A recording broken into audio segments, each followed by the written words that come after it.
the great state of Egypt.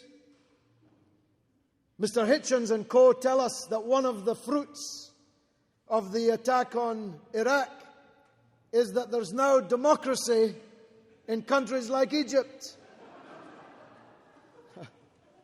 Where last week the president, who's ruled for 24 years,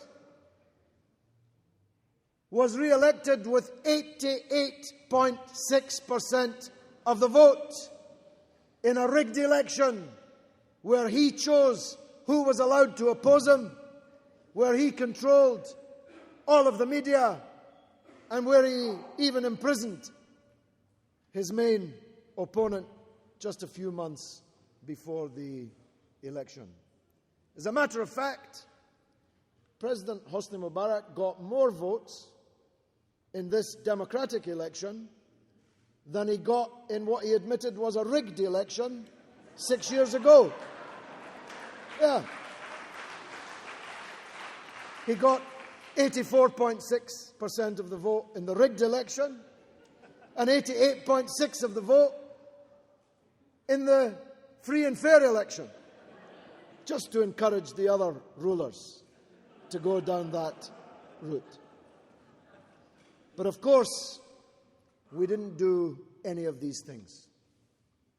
We didn't stop rewarding Sharon. We stepped up the rewards for Sharon. We didn't stop killing Iraqis.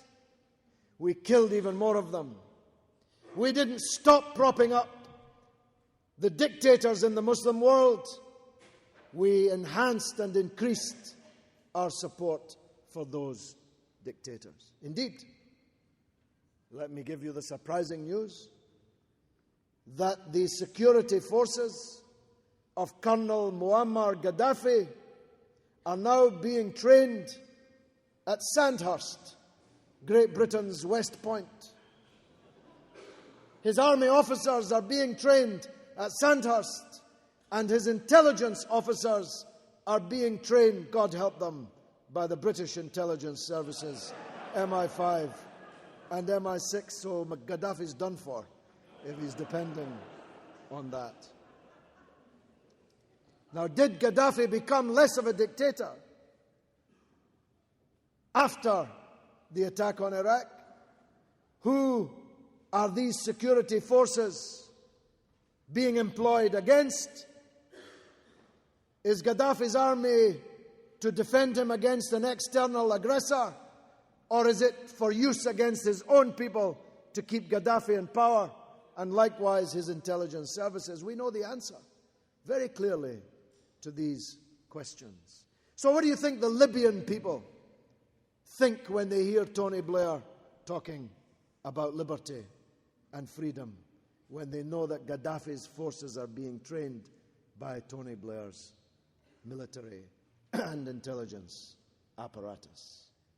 So we did all the wrong things, and we made the world an even more dangerous place than it already was. And that brings us to Iraq. You know, if democracy means anything, it must mean the holding to account of political leaders for mistakes. Let's be charitable and call them mistakes as big as this one. Everything George Bush, Norm Coleman, and the American and British political class told us about Iraq turned out to be a lie. And everything the anti-war movement told us turned out to be right. They told us that Iraq had links with Al-Qaeda. It turned out to be a lie, but it's certainly true today. Every Al-Qaeda supporter in the world is descending like spores on the open wounds we've created in Iraq, and just like in Afghanistan, later to travel around the world and practice what they've learned in Iraq. They told us that hundreds of thousands of foreign soldiers invading and occupying an Arab Muslim country would reduce Islamist fundamentalism. Well, I said at the time, if you believe that, you really need medical help.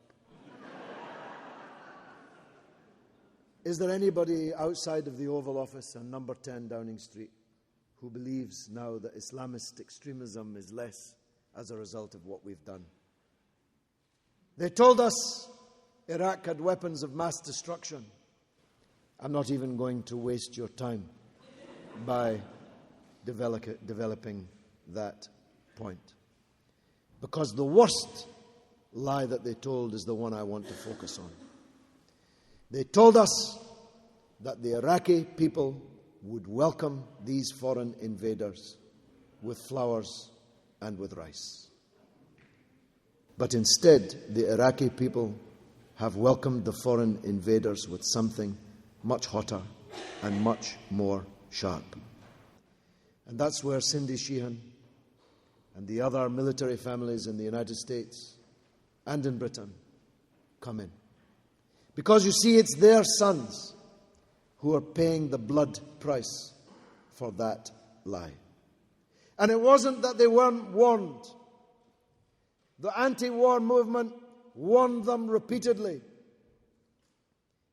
that if you invade Iraq, you will be opening the gates of hell. The Iraqi people will fight you with their teeth, if necessary, to repel your invasion. And to think otherwise is to be guilty of a racist fantasy. That alone of all the people on the earth, the Iraqis would welcome foreign armies to invade their country, occupy it, and begin to loot and steal their things. What kind of people would welcome such a thing? Is there a people on the earth who would welcome such a thing?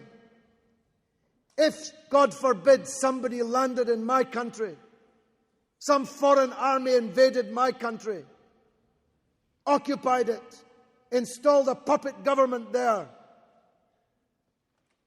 and proceeded to steal its things, every self-respecting person in Britain would fight that occupation to the very best of their ability. And that's exactly what's happening in Iraq.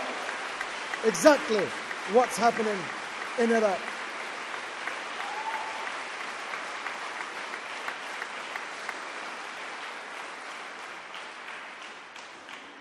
And that's why we have to be clear about this question. I'm coming to an end now with an appeal to you for clarity on this question. It's what I said right at the beginning of this speech. It's not our duty to design the Iraqi resistance or to design whatever political settlement will emerge when the foreign occupiers leave, as they will have to leave. We have only one choice to make as citizens of the United States and of Great Britain. It's one that George Bush coined for us when he said, "You're either with us or against us."